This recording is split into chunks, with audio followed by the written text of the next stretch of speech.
अरस्तु ने अपनी 5वीं पॉलिटिक्स की पुस्तक में क्रांति के सिद्धांत का प्रतिपादन करते हुए कहा है कि क्रांति का आशय है संविधान में परिवर्तन, और उसमें 2 प्रकार के परिवर्तन मानते हैं, पूर्ण परिवर्तन या आंशिक परिवर्तन।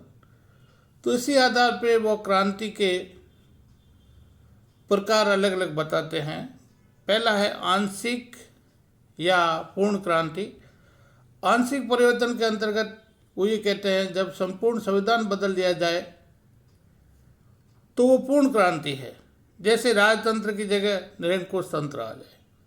और वो कहते हैं कि उसमें संविधान पूर्ण परिवर्तन न करके उसके किसी भाग में परिवर्तन किया जाता है तो आंशिक परिवर्तन है। तो इस आधार पे वो आंशिक और पूर्ण क्रांति की बात करते हैं। दूसरी बात वो ये कहते हैं कि रक्तपूर्ण और रक्तहीन क्रांति। जिस क्रांति में हिंसा हो, रक्त बहाया जाए, उसे वो रक्त पूर्ण क्रांति कहते हैं। और दूसरी तरफ शांतिपूर्ण तरीके से अगर संविधान में परिवर्तन होता है तो अरस्तु उसे रक्तहीन क्रांति की संज्ञा देते हैं। तीसरे प्रकार की वो क्रांति की बात करते हैं, वो व्यक्तिगत और गैर व्यक्तिगत। व्यक्तिगत क्रांति वो है जैसे एक राजा की जगह दूसरा व्यक्ति राजा बन जाए, वो व्यक्तिगत क्रांति है। लेकिन अगर व्यक्ति की जगह संविधान में परिवर्तन होता है वह गैर व्यक्तिगत क्रांति कहा गया है। इसी तरह से वर्ग विशेष के विरुद्ध कोई क्रांति होती है, जैसे निर्धन लोग राजतंत्र के विरुद्ध या धनिक तंत्र के विरुद्ध क्रांति करते हैं, उसे वह वर्ग विशेष के विरुद्ध क्रांति की संज्ञा देते हैं।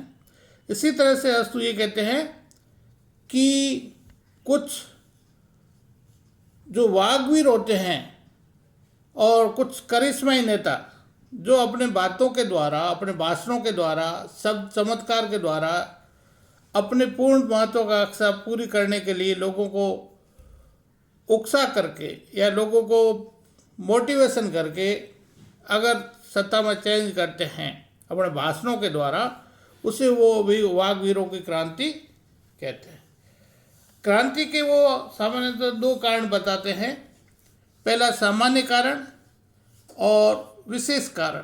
सामान्य कारण में वो बताते हैं कि किसी की योग्यता के अनुरूप अगर उसको आप पद नहीं देते हो, या शासन में असमानता का व्यवहार किया जा रहा है, या न्याय के द्वारा न्याय का व्यवहार नहीं किया जाता है, अन्यायपूर्ण शासन प्रणाली है, उस समय अगर लोग असंतुष्ट होकर के कोई क्रांति करते हैं तो वो क्रांति के सामान्य कारण हैं।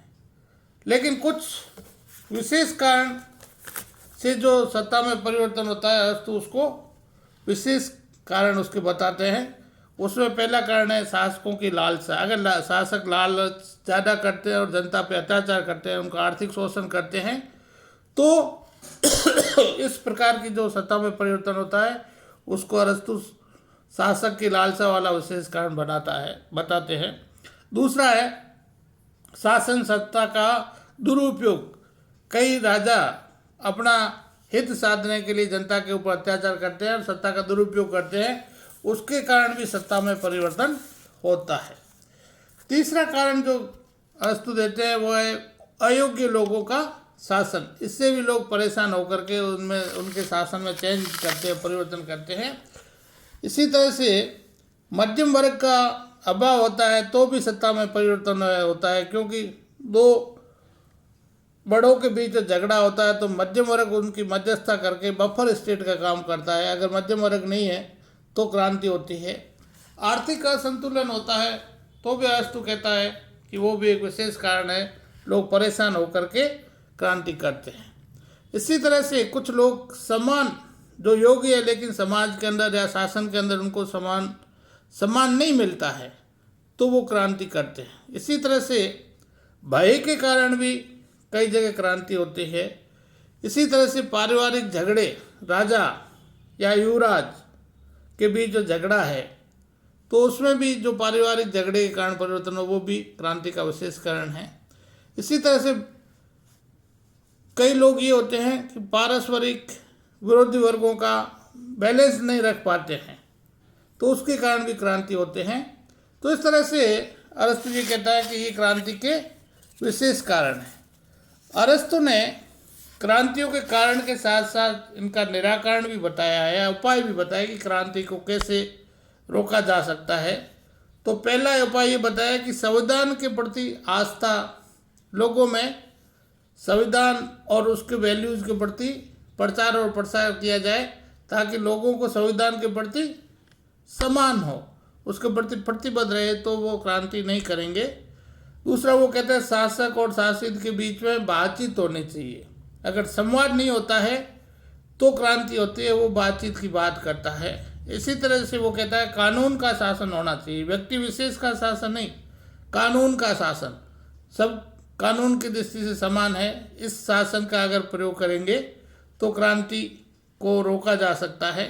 इसी तरह से वो कहते हैं मध्यम वर्ग की प्रधानता होनी चाहिए। जब मध्यम वर्ग का अभाव होगा तो क्रांति होती है, लेकिन प्रधानता होगी तो क्रांति नहीं होगी। इसी तरह से आर्थिक समानता होनी चाहिए, उसके कारण लोग आपस में एक दूसरे के बीच में उनमें भेदभाव, आर्थिक दृष्टि से विषमता नहीं बढ़ती है, तो समाज के अंदर शांति रहती है और क्रांति नहीं होती। इसी तरह से वो अच्छी शिक्षा पद्धति की बात करते हैं कि शिक्षा पद्धति के द्वारा भी क्रांति को रोका जा सकता है। इसी के साथ अरस्तु ये भी कहता है कि अगर क्रांति की संभावना हो तो उसको रोकने के लिए ये अच्छा तरीका है कि देश की जनता को विदेशी समस्याओं की तरफ उनका ध्यान भटकाया जाए, केंद्रित किया जाए कि पड़ोसी देश आपके ऊपर अटैक कर देगा, हम एक नहीं रहेंगे, आपस में झगड़ा करेंगे तो क्रांति नहीं होगी। इसी तरह से वो कहता है कि राजकीय पदों एवं सम्मान या पुरस्कार का न्यायोचित वितरण होना चाहिए। जो योग्य है उसी को सम्मान मिलना चाहिए और न्यायपूर्ण होना चाहिए, उससे क्रांति नहीं होती है। इस तरह से हम देखते हैं कि अरस्तु ने अपने इस सिद्धांत के द्वारा यह सिद्ध किया कि सत्ता में परिवर्तन जो होता है उसका कारण क्या है, और सत्ता में जो परिवर्तन होता है जिसको वो क्रांति का नाम देते हैं, वो ये कहते हैं कि उसका रोकने का उपाय भी क्या है वो भी बताया है। तो इस तरह से अरस्तु ने अपने इस विचार के द्वारा प्राचीन समय से लेकर के आधुनिक समय तक राजनीति शास्त्रियों को या राजनेताओं को या राजनीतिक प्रणालियों को एक ऐसा सिद्धांत दिया कि हम जनता की भावनाओं का सम्मान करें और उसके अनुरूप ही अगर शासन का संचालित करेंगे तो सत्ता में परिवर्तन नहीं होगा। तो अरस्तु ने एक तरह से सत्ता को चलाने के लिए किस तरह से आपको कार्य करने चाहिए और जनता का असंतोष है तो उसको संतोष में कैसे परिवर्तित किया जाए ताकि क्रांति नहीं हो, इसके बारे में इस सिद्धांत में अपने विचार दिए हैं।